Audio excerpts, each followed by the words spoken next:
But if you don't try, you not have success about like that. Yeah. The viral things happen like this. You never know when will happen.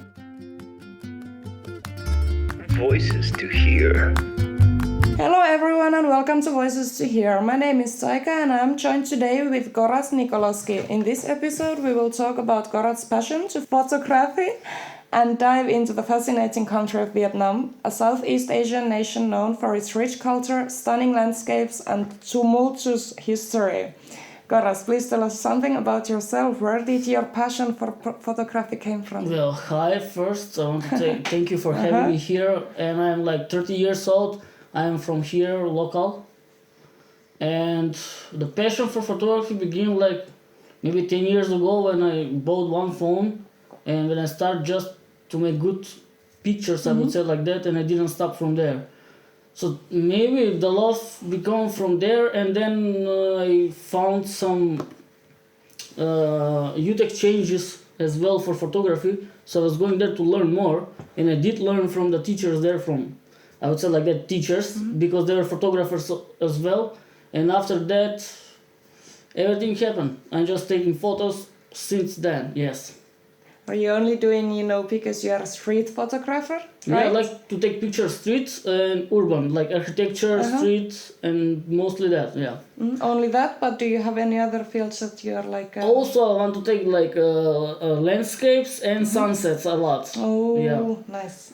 During my time in Vietnam, I did some photos of landscapes and some sunset. Why did you go to Vietnam in the first place? First place, I went... after my EVS in Ukraine, I was teaching English there with kids, and for me it was harder because in that part of Europe the kids are like harder to learn English because they don't want to learn because we have to push them to learn. It's hard for me as well, but since I learned the Russian language there a little bit and I start to communicate with them in Russian, and then they feel relaxed and I start to learn. After that, 1 year later, when I come back from Ukraine, I did some youth exchanges and training courses during my time when I was free. And then I found job in Vietnam and I just went there. I was working 1 year. I had great time there. It's always sunny in Saigon, in Ho Chi Minh City, because they have like 12 months it's summer there. 6 months you have season with rain, every day 1 hour, and 6 months without rain. So basically it's all the time from 25 degrees until 40. It's crazy hot, yeah. If you don't live without air condition, you are like you can survive because it's so hot, yeah. That was my time. Not only for photography then? Yeah. Yeah. Life is great. I was teaching English there. I had good salary. I met a lot of people from whole world, basically from whole world, yeah. That sounds exciting. Yes. You just got back now? Yeah, I was at my brother's wedding.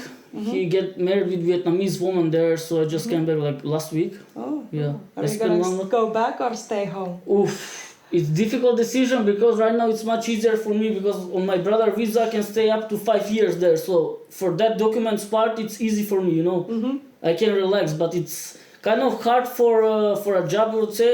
I don't want to teach English again because, I had, for example, I was teaching English in high school and I had 60 students in the class. So you can imagine how many people are. 60 people, it's a lot. It's not like 10, 5, 30, 40, but 60, it's crazy. Yeah. I'm just curious, how did you manage to teach to 60 people at the same time? Self-confidence. I learned self-confidence in Ukraine. Okay. How to speak and don't be shy in front of some people. Yeah. When you pass that, you are good to go. Yeah. Probably opens a lot of opportunities. And also you have to practice the English with native speaker. So I had EVS in Ukraine and I was helping the people from USA, US Corps. They're also volunteers, but for them it's a lot of training and everything to pass that just to go in some country for 2 years. But working with them for me was great experience as well. Just to be able to communicate and to be also good for me because my English was not good at that time, but right now it's much better. Yeah, it is. It is. You already have a favorite places in the country? Yeah. You can tell us about what are the must-dos if one of us goes to Vietnam. What do you recommend? Da Nang especially, you have to visit, that Golden Bridge. It's really popular world touristic place. They are going like many, I would say like 50 million in 1 year just to go to that place. It's in Da Nang, yes. Okay. But it's a long way to go. Yeah. I was there right now and I was traveling from Skopje, maybe 15 hours to go to that place with plane. Yeah. But is it worth it? Yeah. Definitely. Yeah.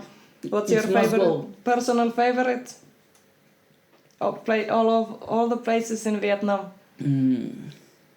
What's the most beautiful thing about Vietnam? People. People. Yeah. They're friendly. Because I saw so many bad places, especially in Saigon, which they're living basically without windows, without everything, but they're still happy. They're helping each other, the neighbors and everything. They're helping each other, and they have. Yeah. If you are selfish as a person, you don't have anything in your life. So people are pretty hospitable. Yeah. Yeah. What about the culture otherwise? How is it? It's good. Yeah. Yeah. I mean, they can survive because in this time I was, for example, 20 days I was eating rice. They are making real rice there. I was not eating bread. They have good coffee. It's after Brazil, they are second in the world in importing the coffee outside of Vietnam. For the black pepper, they are first country in the world. Yeah, they have good things to try. In general, Vietnamese cuisine is pretty famous. Yeah. So it must be... My favorite is Vietnamese pho. Yeah, pho? Pho. It's Vietnamese pho. It's a soup. Okay. It's traditional one. Nice. It's must try. A must? Yeah. Okay. I found actually in Skopje, but it was like almost 200 dinars and it was vegetarian. So I told them it's not Vietnamese pho. Because Vietnamese pho is not vegetarian. You have beef and chicken. Beef and chicken. Yeah. And vegetables and everything inside. It's good. Okay. Tasty. Any other things you would like to because I think many people are interested also in the not only the food culture, but in general, what do you do during the day in Vietnam? How is your daily life in Vietnam? Daily life in Vietnam, during my work time, I was waking up at 5 a.m. because Saigon, Ho Chi Minh City, it's almost 20 million. So I was going to school in different schools, different districts, neighborhoods. So for example, on Friday morning, I was going 45 minutes one way with motorbike, and after that 30 minutes to second shift to other schools. So I was kind of busy, but during the weekends I was swimming because we had pool in the building, free access to the gym and the pool. I was swimming, then going out with some friends, drinking coffee. Usually I was drinking coffee in the morning, then go to work. Yeah. It's like energy drink for me. Yeah, people are pretty chill, I say. Yeah. And relaxed. If you have, I would point like that, if you have good salary, you are totally fine there. But if you don't have, especially I had hard time there during Corona. Because when the Corona spread, I was in Vietnam in 2019, I would say, December, it started like that, yes? And when everything happened for China, in Vietnam, everything closed, the airports, the kindergarten, the schools, and I was without job 5 months. Oh, okay. So it was hard. Yeah. You said you're going with a motorbike, no scooter? How do you... they have scooters, they have motorbikes. It's interesting because they have officially they having 50 million motorbikes in the country. But I think unofficially maybe more than 60 million because it's crazy. How do you handle the jungle? The scooter jungle? How do you survive there? Any tips? Because to everybody else I think it sounds pretty crazy. Music. How people are driving there and going without dying. I did want to learn motorbike, but when I tried to learn it's crazy. I almost crashed in the car. And some Vietnamese, he was laughing at me, you are not good driver, blah, blah, blah. But I was spending a lot of money for, I would say, motorbike taxi, they have like that. They coming with the bike, giving you the helmet and go. Really? Yeah, wow. it's good time. Okay. Okay, you probably had culture shocks. What is the most surprising thing you have faced there? Surprise thing. You know, culture shock or anything. What is the most surprising thing about Vietnam for you? For example, when you went for the first time? Because the culture is very unique. The traffic. For example, when I wanted to cross the street, I was afraid because nobody's stopping you. So you have to pass the street, and the motorbikes we have a lot. And first, before I go, I was watching YouTube tutorials how to cross the street in Vietnam. Really? Yeah. There is YouTube videos about this? Yeah, YouTube, yeah. I saw like 10 times, and then when I go, I was just going, I think I was praying not to die. But when I cross a couple of times, and it's easy. And you're showing like this on the left side when you go, just to stop down. This is the sign. When you go, you're going like this and making with the hands like this just to stop. But if you're going straight to other way, they will just go around you. But if you just go and stop and go back, they will hit you. If you do like that. Sounds safe. Yeah.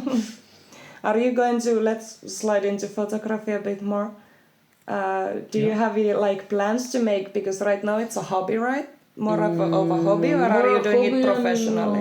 I'm trying like internet just to try to profit from them, a couple of web pages. Okay. Because photography in general, you have a lot of competition and many people taking pictures, it's not like just 5 people and like that.